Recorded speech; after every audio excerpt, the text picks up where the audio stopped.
இறை கருணை பெற்ற அன்பர்கள் அருளாளர்கள் அனைவரையும் வாழ்த்தி வணங்கி மகிழ்கிறோம். அன்பிற்கினியவர்களே, தமிழகத்திலே சட்டமன்ற தேர்தல் முடிந்ததற்கு பின்னால் அரசியல் நிகழ்வுகள் எல்லாம் மிகப்பெரிய பரபரப்பை ஏற்படுத்தி கொண்டிருக்கிறது. விஜய் அவர்களினுடைய வெற்றி ஒரு மிகப்பெரிய அதிர்ச்சியை அளித்திருக்கிறது. அதற்கு பின்னால் அவர் அமைச்சரவை அமைப்பாரா? அமைச்சரவை அமைத்ததற்கு பின்னால் அவருடைய அமைச்சரவை நீடிக்கப் போகிறதா? அவர் டெல்லி சென்று பிரதமர் மோடி அவர்களை சந்தித்திருக்கிறாரே, அந்த சந்திப்பு அவருக்கு வெற்றியானதாக அமைந்திருக்கிறதா? இப்படி பரபரப்பான ஒரு அரசியல் சூழலை தமிழகம் சந்தித்துக் கொண்டிருக்கிறது. ஆனால் இதை கடந்து ஒரு நிகழ்வு இங்கே அதிசயிக்கத்தக்க வகையில், பிரமிக்கத்தக்க வகையில் அனைவரையும் அதிர்ச்சிக்குள்ளாக்கக்கூடிய ஒரு செயலாக நிகழ்ந்திருக்கிறது. அந்த நிகழ்வோடு விஜய் அவர்களினுடைய வெற்றியும் அவர்களுடைய செயல்பாடுகளும் இணைக்கப்படுவது என்பது பிரமிக்கத்தக்கதாக இருக்கிறது. உச்ச நீதிமன்றத்திலே ஒரு நீதிபதி அவர்கள் இந்த சமுதாயத்தில் வேலையில்லாத இளைஞர்கள், வேலை செய்ய விரும்பாத இளைஞர்கள் கரப்பான் பூச்சிகளை போன்று நிலையிலே இருக்கிறார்கள் என்கிற கருத்தை பதிவிட்டதற்கு பின்னால் அதற்கு பதிலடி கொடுக்கக்கூடிய வகையில் ஒரு நையாண்டியான சிந்தனை களமாக, செயல்பாடாக அபிஜித் தீகே என்பவர் இணையதளத்திலே காக்ரோச் ஜனதா பார்ட்டி என்கிற ஒரு அமைப்பை அவர்கள் உருவாக்கி இருக்கிறார்கள். அந்த அமைப்பானது உருவாக்கப்பட்டதிலே ஒரு பெரிய விஷயம் எதுவும் இல்லை என்று சொன்னாலும், அந்த அமைப்பு உருவாக்கப்பட்டு 4 நாட்களில் 2 கோடி பேருக்கும் மேலாக ஆதரவை பெற்ற நிலையிலே அந்த இணையதளம் ஹேக் செய்யப்பட்டு இருப்பதாக சொல்லுகிறார்கள். அந்த காக்ரோச் ஜனதா பார்ட்டி, கரப்பான் பூச்சி ஜனதா கட்சியினுடைய அமைப்பிற்கும் விஜய் அவர்களினுடைய வெற்றியின் செயல்பாடுகளுக்கும் தொடர்பு இருப்பதாக சிலர் தெரிவிக்கிறார்கள்.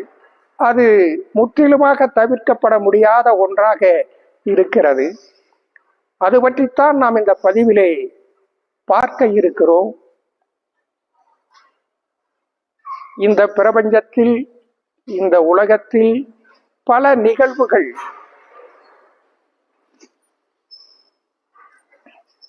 மனித சக்தியை மீறியதாக, மனிதர்களால் கணிக்க முடியாததாக, மனிதர்களையெல்லாம் பிரமிக்க வைக்கக்கூடியதாக நிகழ்ந்து விடுகிறது.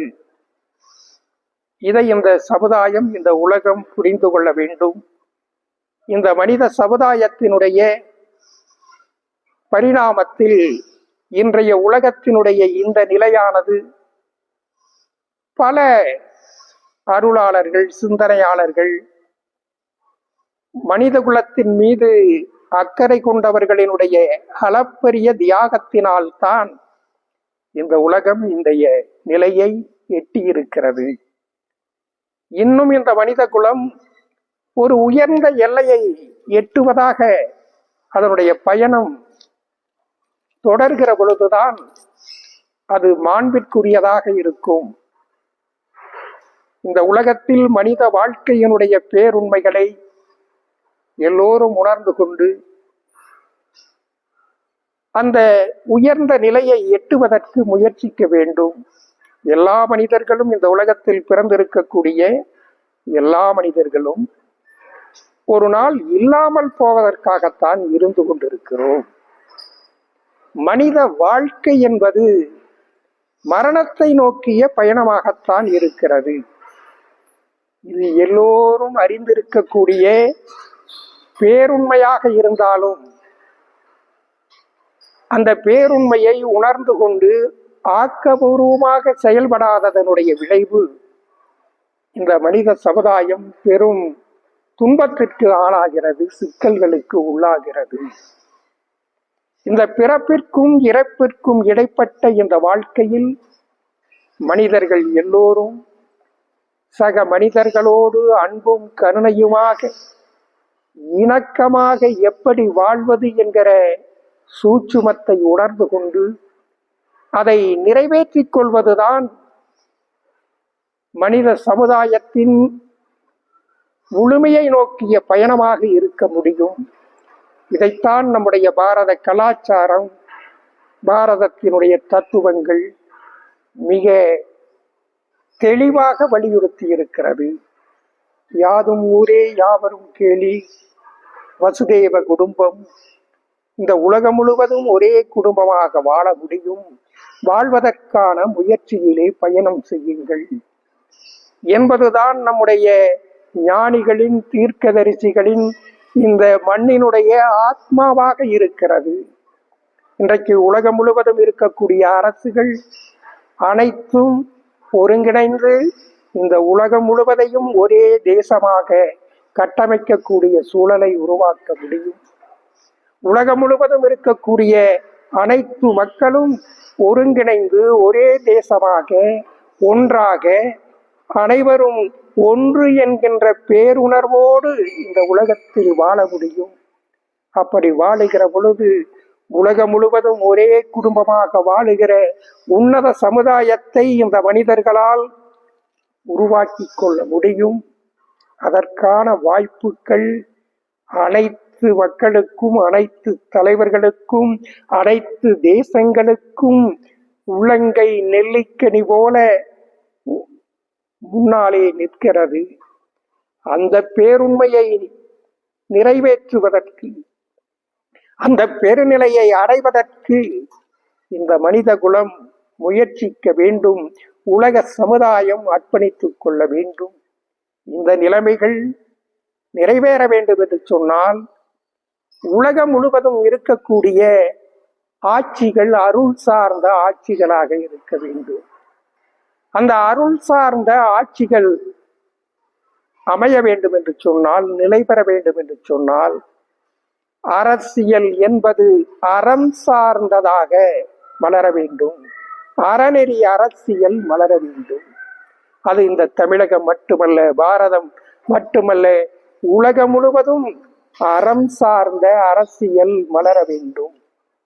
அப்படி அந்த அறம் சார்ந்த அரசியல் மலர வேண்டும் என்று சொன்னால், அரசியலிலே ஈடுபடக்கூடியவர்கள், தேர்தலிலே போட்டியிடக்கூடியவர்கள், ஆட்சி அதிகாரங்களிலே பங்கேற்கக்கூடியவர்கள் தூய்மையான தொண்டும் சேவையும் செய்து மக்களுக்காக அர்ப்பணித்துக் கொள்ளக்கூடிய தகுதியும் வாய்ப்பும் உள்ளவர்கள் மட்டுமே தேர்தலிலே போட்டியிட வேண்டும், ஆட்சியாளர்களாக வர வேண்டும். அந்த நிலையை தோற்றுவிப்பதற்கு, அதை இந்த மண்ணிலே இருந்து அதற்கான களத்தை இந்த உலகம் முழுவதும் கொண்டு செல்வதற்கு நாம் தயாராக வேண்டும்.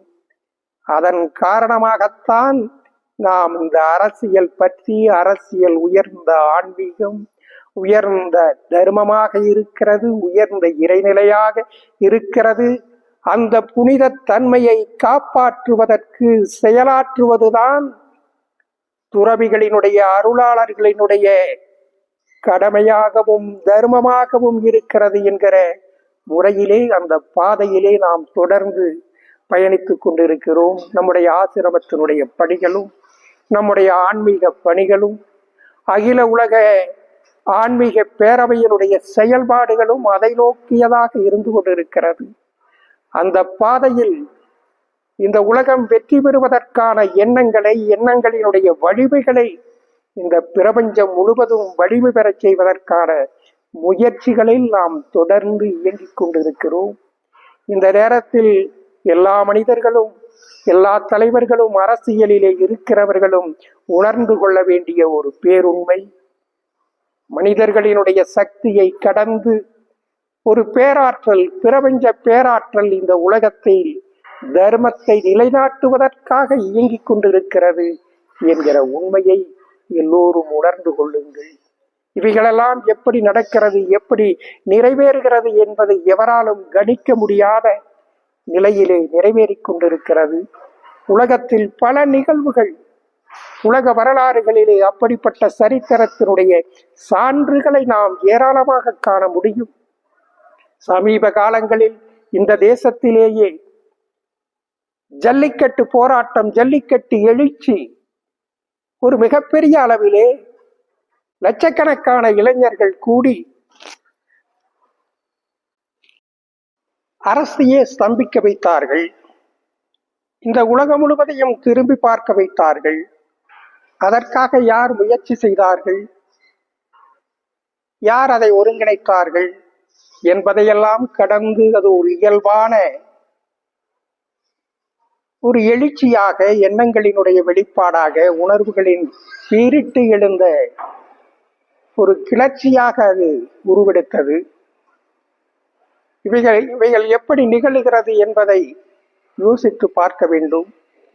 அப்படி ஏற்பட்ட சமுதாயத்தில் தர்மத்தை காப்பாற்றுவதற்கு, நியாயங்களுக்காக, நீதிகளுக்காக தங்களுடைய உணர்வுகளை வெளிப்படுத்த வேண்டும் என்கிற மனங்களினுடைய, எண்ணங்களினுடைய எண்ணிக்கை அபரிதமாக இருக்கிறது. அதை இந்த பிரபஞ்ச பேராற்றல் அதை வெளிப்படுத்துவதற்கான சூழல்களை பல சமயங்களிலே உருவாக்குகிறது. அந்த ஜல்லிக்கட்டுக்கான அந்த எழுச்சி, அந்த நிகழ்ச்சி, அது ஒரு கட்டமைக்கப்பட்ட, ஒருங்கிணைக்கப்பட்ட ஒரு தலைமை இல்லாததனுடைய விளைவு. அது அத்தோடு கூடி கலைந்து செல்லக்கூடிய ஒரு உணர்வுகளினுடைய வெளிப்பாடாக போய்விட்டது. ஆனால் தற்பொழுது தமிழகத்திலே விஜய் அவர்களுக்கு கிடைத்திருக்கக்கூடிய வெற்றி என்பதும் அப்படிப்பட்ட அந்த உணர்வுகளினுடைய, மக்களினுடைய ஒரு ஆற்றல் மிக்க ஆக்கபூர்வமான சிந்தனைகளினுடைய வெளிப்பாடாகத்தான் விஜய் அவர்களுக்கான வெற்றி கொடுக்கப்பட்டிருக்கிறது, அமைந்திருக்கிறது என்பதை எல்லோரும் உணர்ந்து கொள்ள வேண்டும். தமிழகத்திலே அரசியல் என்பது ஊழல் மலிந்ததாக, முறைகேடுகளினுடைய சொர்க்கமாக, மிக கீழ்த்தரமான நச்சு கலாச்சாரமாக மாறிவிட்ட நிலையில் இங்கே பணம் படைத்தவர்கள் தான் அரசியலிலே ஈடுபட முடியும், தேர்தலிலே போட்டியிட முடியும்.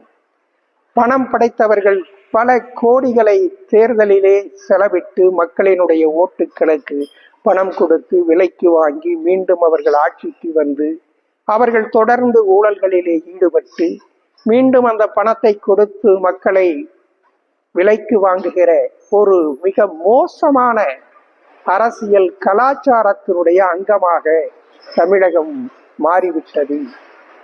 இதிலே இருந்து விடுபடுவதற்கே இனி வழி இல்லை என்று சமூகத்தின் மீது, மக்களின் மீது, தேசத்தின் மீது அக்கறையுள்ள பலரும் வேதனைப்பட்டு நொந்து போய்விட்ட நிலையில் இதற்கு விடிவே இல்லையா, விடிவே கிடையாது என்கிற நம்பிக்கை இழந்த நிலையில் நடைபெற்றிருக்கக்கூடிய சட்டமன்ற தேர்தலில் விஜய் என்கிற மனிதனின் மூலமாக, விஜய் என்கிற தலைவனை அடையாளப்படுத்தி பணம் படைத்தவர்களும் ஊழல்வாதிகளும் அதர்மத்தை செயல்படுகின்றவர்களும் இந்த பிரபஞ்ச பேராற்றல் நினைத்தால் ஒரு பொழுதில், ஒரு கணத்தில் தூக்கி எறியப்படுவார்கள் என்கிற சத்தியத்தை நிலைநாட்டுகிற வெற்றியாக விஜய் அவர்களுக்கு இந்த வெற்றி கொடுக்கப்பட்டிருக்கிறது.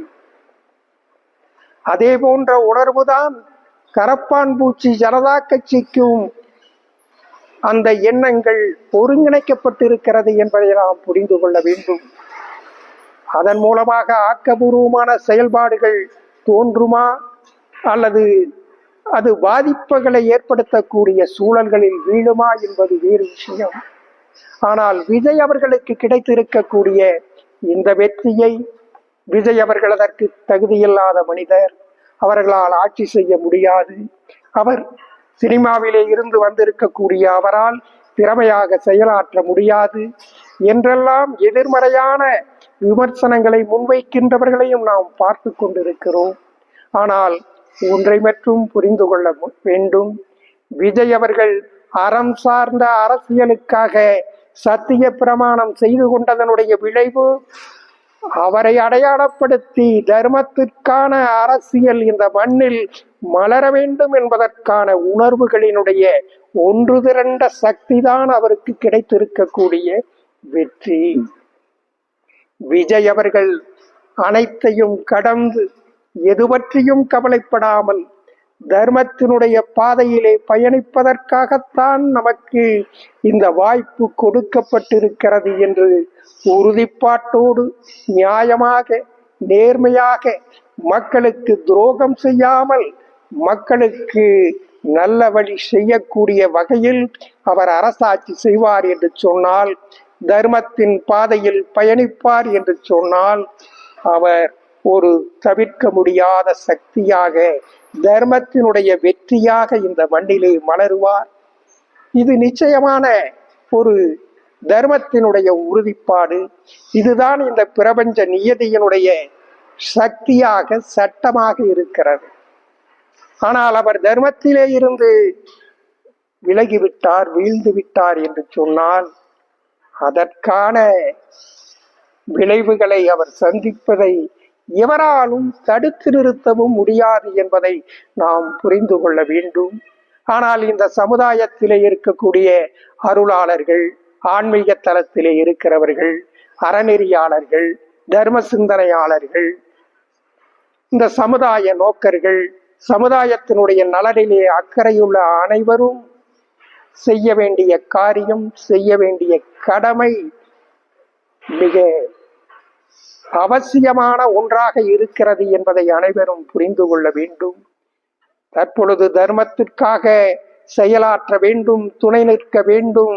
தர்மத்திற்கான ஆட்சியை, அறம் சார்ந்த அரசியலை உருவாக்க வேண்டும் என்பதற்காக உளப்பூர்வமாக உறுதி கொண்டு விஜய் அவர்களுக்கு வெற்றியளித்திருக்கிறார்களே, அந்த உயர்ந்த சிந்தனையை, அறம் சார்ந்த பாதையில் பயணிக்க வேண்டும் என்கிற அந்த நல் உணர்வை அக்னி குஞ்சாக துவங்கி இருக்கக்கூடிய அந்த ஒளிவிட்டு இருக்கக்கூடிய அந்த உணர்வுகளை அது அணைந்து விடாமல் அந்த உணர்வுகளை எல்லாம் ஒன்று திரட்டி அதை வளர்த்தி இந்த சமுதாயத்தில் எதிர்காலத்தில் எந்த அரசியல் கட்சிகளாக இருந்தாலும், தேர்தலிலே போட்டியிடக்கூடியவர்களாக இருந்தாலும், அறம் சார்ந்தவர்கள் மட்டுமே, உண்மையிலேயே மக்களுக்கு தொண்டும் சேவையும் செய்கிறவர்கள் மட்டுமே அரசியலிலே ஈடுபட முடியும் என்கிற நிலைமையை தோற்றுவிக்கக்கூடிய சூழலை உருவாக்க வேண்டும்.